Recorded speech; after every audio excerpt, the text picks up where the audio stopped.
Okay, the next one up is steganography, which is a pretty cool technology.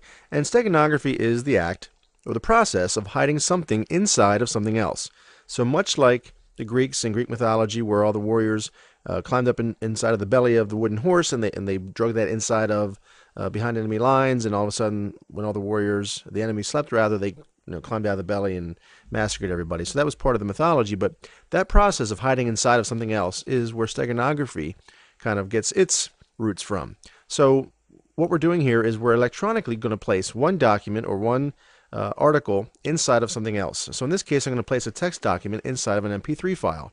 Now, where this becomes dangerous from a security perspective, obviously, as you can imagine, is if someone is in the office, they could take secret information, credit cards, company secrets, whatever basically they want, whatever you can imagine would be a secret or perhaps compromising document. They can encrypt it for an even additional layer of security. They can encrypt the document, place it inside of a seemingly harmless file like an MP3 file or an image file, all right, using this steganography program, and there are many out there, and I'll show you one here in just a moment.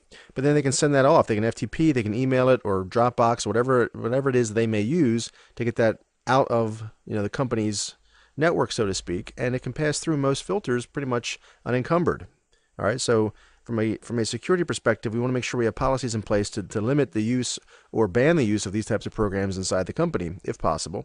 All right, so let's go ahead and take a look real quick at what one of these programs would look like. Now, we have a program that you can download from the internet, and it's called OpenPuff. All right, and I'll just go ahead and real quickly bring this up. You just do a search for OpenPuff, and we'll go ahead and run the program. All right, now from here, we can do two things. Now, this type of program can be used obviously for criminal intent, as I mentioned. It can also be used for digital watermarking. So if you have an application or a file that you want to perhaps maybe inject copyright information into. So anyway, let's go ahead and click on hide. And what we do here is we have a couple things. We could add password A, B, and C. We could add two additional levels of passwords that I'm going to just uncheck B and C for right now, because I don't need those additional ones. But I'll just put in the ultra secret password of change.me123, which everyone knows is the most secure password of all time.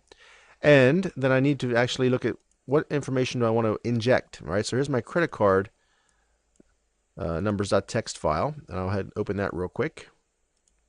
And as you can see, there's some information in here that would, if in fact were legitimate, that would be very serious to the company, right? We have credit card information, expiration dates. Obviously, these are not real numbers, but if they were, that would be very, very serious to the company. Okay, we're leaking out personally identifiable information or PCI. There's got to be some type of PCI compromise going on here. So we have to make sure that we have things in place that we don't allow our users to do these types of things. All right. So anyway, here's the document. Credit card numbers, some super secret stuff. If in fact that was company secrets, we'd be in trouble, right? So here's the file rather. I'm going to go ahead and hit open.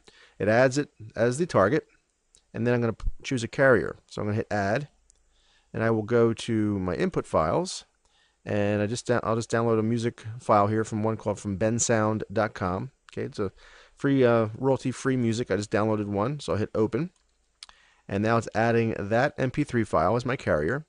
So I'll go in and just change the number of bits so that this down here changed to green.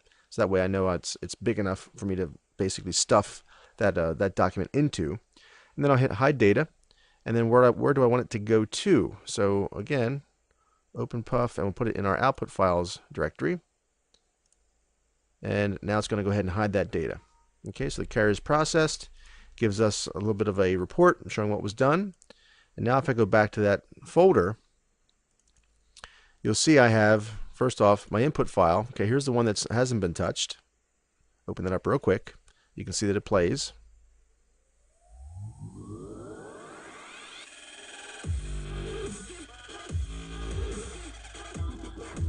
Okay, so that plays fine. And then if I go to my output file, this one now actually contains that secret document. It's been embedded inside of this file. If I click on this again, you'll see it opens up as normal and go ahead and play.